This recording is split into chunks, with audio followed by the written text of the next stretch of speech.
Whether you believe Donald Trump, if he becomes the Republican nominee, has an easy or an incredibly difficult road to becoming president again, there is one aspect of the 2024 election I think everyone agrees is going to be tough for the Democrats, and that is the battle to keep control of the Senate, which thankfully, because of the special elections, they have just narrowly retained control of. But in this next cycle, Democrats are defending 20 seats, including 8 that are considered less than safe. Only 11 Republican seats are up. And only 1, and that's in Florida, are considered less than safe. And obviously Florida has moved towards the Republicans in recent years. So it is going to be difficult almost no matter what to maintain their hold over the Senate when they can't afford to lose any of those seats right now. But there is one potential path to them maintaining control. And we actually saw kind of a trial run of it in 2022, which is, man, if the Republicans continue to let people like Donald Trump and Steve Bannon and others choose their candidates, then hey, maybe you're telling me there's a chance. And I'm not just saying this, a lot of Republicans are worried about this. Many Senate Republicans have talked to the Hill saying that they think that Trump hurt Republicans' chances in Arizona, Georgia, and Pennsylvania. That is indisputable at this point. We can dispute whether the seats would have gone the opposite way. I personally think that at least 2 out of the 3 probably would have, but it definitely hurt their chances. Senator John Thune said openly, sure seems like that would be helpful based on our lack of success in 2022 if they focus on candidate quality and don't just go for the biggest whack job they can find. Senator Lindsey Graham says, if I were him, Trump, I'd focus on his own election, but I doubt if he'll take that advice. That is Lindsey Graham.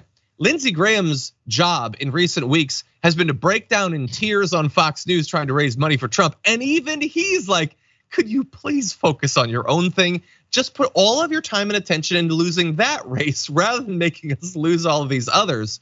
And so they are worried, and they should be worried. Kari Lake is teasing a future Arizona Senate run. They might have that problem solved for them because she might be Trump's VP pick. Doug Mastriano is praying over running for Pennsylvania Senate in 2024 after losing in 2022.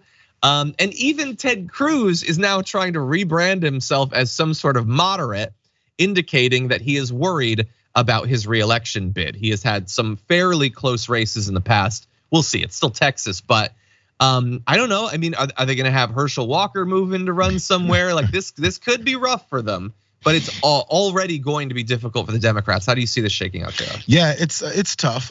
This is the thing, and this was the battle they had at the back end when they had the underwhelming results, and there was that bit of a division, right? Like, oh, we need to get more quality candidates. I believe back to Mitch McConnell. Mitch McConnell's been on my mind, I guess, today, but he was one of the ones saying, well, we need quality over this just because Donald Trump said so. So this could be another repeat of that same thing, or enough of them would realize, this is a problem. I don't know, this battle's gonna shake up when it comes to their primaries as well, even up to the top of the ticket. It's tough, man. It's because that's the other problem. Who do the Democrats have? There's folks, but then the names aren't getting pumped and promoted the same way. There's just not the same type of system involved with trying to pump up some. Let's keep it real. Many of these folks were lower to no name folks that they promoted. Look, Marjorie Taylor Greene was a nobody. Lauren Boebert was a nobody. And then they get pumped up because of the nature of the crazies that are at the head of the party. Where's that system within the Democratic Party? It's just not. So even if it's the crazy names, all they care about is, it's the name. We've heard about Mastriano. We've heard about Kari Lake constantly complaining about her loss. But I don't know to what degree that would help. Hopefully people are seeing that and going, I'm gonna stay away from the Mastrianos, I'm gonna stay away from the Lakes. And I guess I'll go with the same to no names that I've heard from the Democratic side. That's the hard part, I think. Yeah, in terms of candidates, we'll have to see. Obviously, there's going to be a lot of contested races. I don't know. Has Beto already announced that he's going to be running for Senate? I would imagine that he probably would.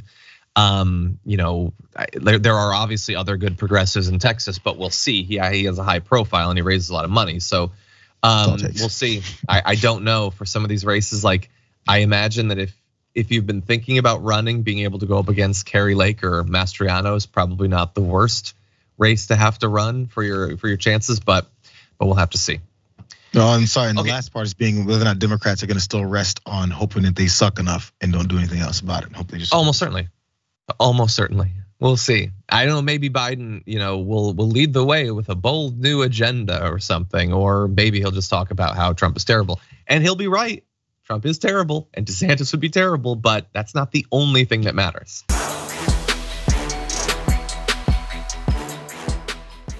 Check out the Damage Report podcast each day, wherever you get your podcasts, whether Pocket Casts or Stitcher or iTunes. You can join me as I give you the news and stories you want, with a range of co-hosts and interview guests jumping in on the fun each day. Again, that's the Damage Report, wherever you get your podcasts. And if you get them at iTunes, don't forget to rate and review. Sometimes I'll read them live on the show.